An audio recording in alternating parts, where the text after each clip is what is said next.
好，接下来我们要来特别关心到了美国的经济是否大崩盘了吗？我们今天做了一个统整，说100万人的失业问题现在在美国发生，还有物价飙涨，更有60%的美国人陷入在贫穷的地狱当中。这些数字都不是空穴来风，等一下带观众朋友一起来细细看。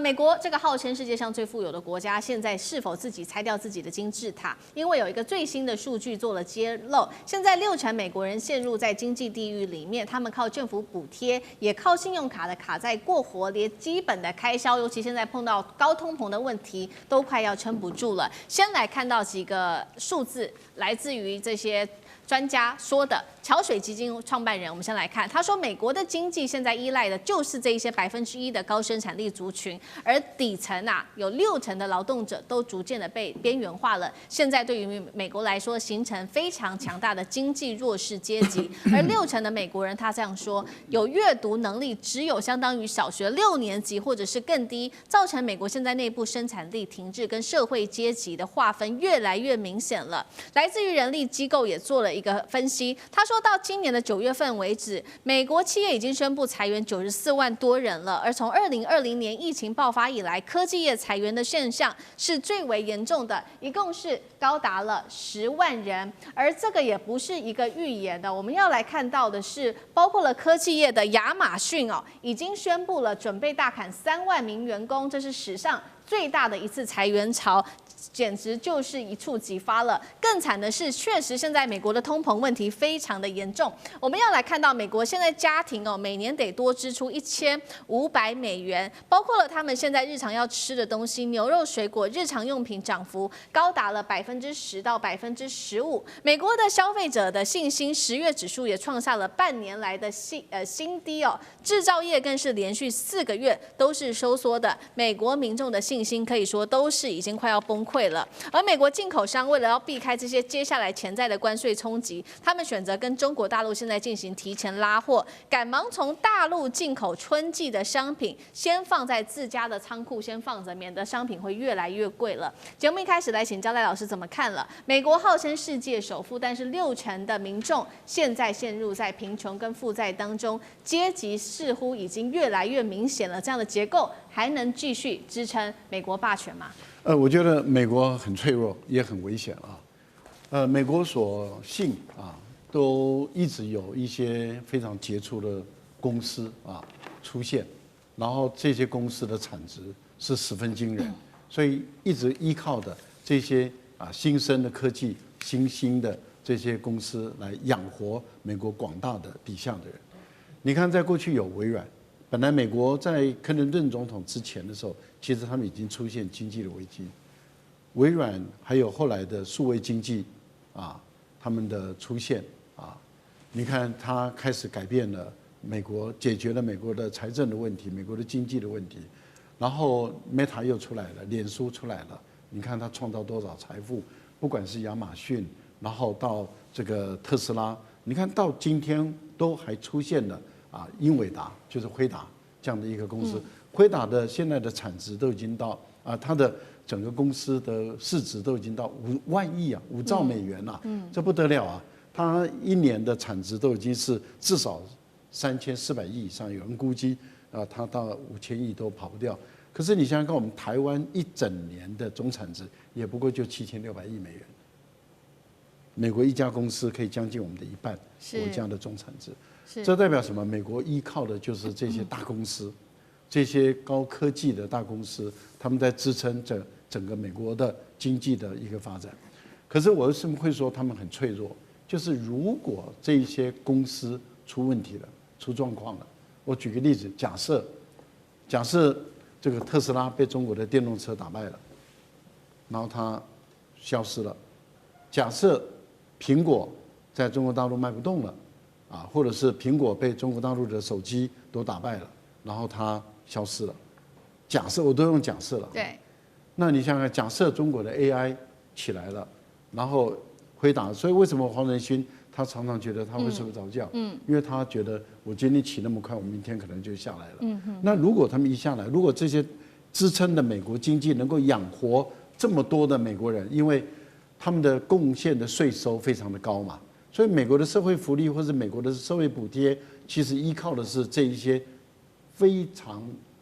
赚非常多钱、经济体非常大的这些公司的税收。那你想，这些公司如果一旦瓦解了，美国还剩下什么？所以我觉得美国这个国家，它的经济这样发展是错误的，是非常脆弱的。它一直依靠的就是硅谷等这些大头脑他们的创新的东西。可是中国打的是一个系统战，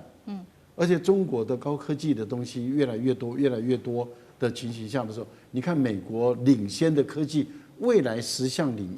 项科技中，美国能领先的不到3项了，7项中国领先了。所以如果这些美国在未来它都不再有这种独角兽巨大的公司存在的话，美国它基本上社会说崩解，也可能就是一夕之间的事情了。好，所以有一方面我们看到美国的经济重压，不管是新创产业、科技产业，但是又要面对来自于中国大陆的竞争。那另外一方面，美国现在确实经济内部也碰到许多的问题。刚刚讲的嘛，制造业萎缩，还有100万人失业。现在还有担心的就是 AI 取代了这些所谓比较低阶层的人力，美国转型会不会反而被掏空？经济会不会面临崩塌？委员又怎么看？都不会。我肯定的说哈，美国本来就是一个阶级社会。美国是一个认为强者应该享受的一个社会，所以他们对于弱者不会有太高的同情。在教育上你可以看得出来，美国是一个全世界有大学教育人口比重数一数二，大概有劳动人口50%以上受过大学教育，这个比例在中国只有18.5%。可是你如果看到50% 以上受这个大学教育的，对不起啊，那个其中念那个理工科的、技术科目的50% 里面竟然不到5%啊，都是念一些什么服务啊、哩哩扣扣的那中国又不太一样，这18.5大学毕业里面有将近一半的6%比美国还多人念理工科的，这是第一个很有特色的一个比较。第二个啦，美国有全世界最好的大学。然后可是美国有全世界最烂的大学，所以他50%念过大学一半以上都烂大学，什么这个什么 community college 之类的东西。那因为中国对大学教育是严格管制，不是你想设就可以设，所以变成中国的大学的素质会比较平均、比较高那这几乎是2种不同社会思考所产生的一种劳动力的生产结果。那再来谈到这个中学以下的教育中国你可以说它强迫教育、义务教育，公民接受教育是公民自己的义务，要把书念好。所以这么一强迫结果即使中国只有小学毕业生，他的算术跟代数的水准远远高于美国中学生。那美国采取一种比较放任的教育那跟东方某小岛很接近你那个不及格也可以毕业就是这种气氛可是大陆不行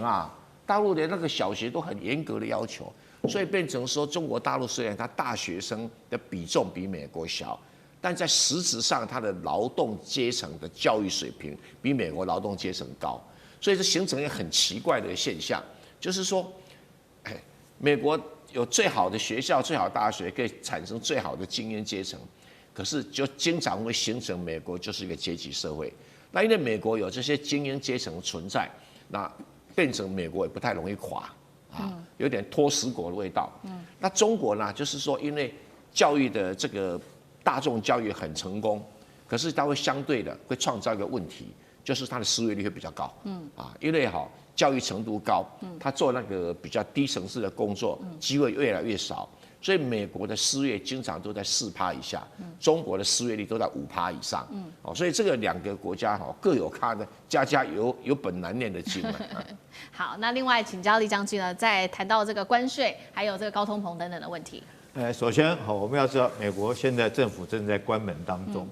所以说现在的 CPI 指数来讲的话，他们没办法统计。包括到美国政府机关来讲的话，甚至于商业机关来讲的话，他们不晓得现在最新的数据是怎么样。所以我个人认为这次来讲的话，这个从美国来讲几个指标，我们都认为可以看得出来，美国来讲经济将会面临一个很严峻的一个考验。第一个来讲，它国债已经高达到38兆这么多，38兆美元。那如果说按照这个利上滚利来讲的话，它很快就会破40兆的大关，好，这是第一个。第二个来讲的话，现在啊，由于关税的关系，那关税到最后你要知道，进口商他一定将这个关税的成本转嫁到消费者身上。那为什么现在看起来通膨压力还没有说？